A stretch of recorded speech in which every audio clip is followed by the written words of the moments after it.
de transformación para un departamento.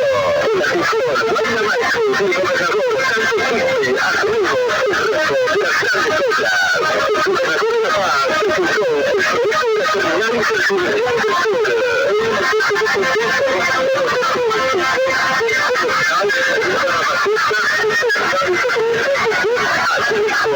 para lograr el desarrollo del distrito sobre el alto. Esta vez más, el proceso de alcance del departamento. Nuestra población necesita fuerza y fuego para los servicios de transporte. Estamos estratégica, debemos empezar y recuperar las 24 millones de bolivianos. Obras alternativas que transforman nuestro departamento para el bienestar. Gobierno Autónomo Departamental de La Paz. Gestión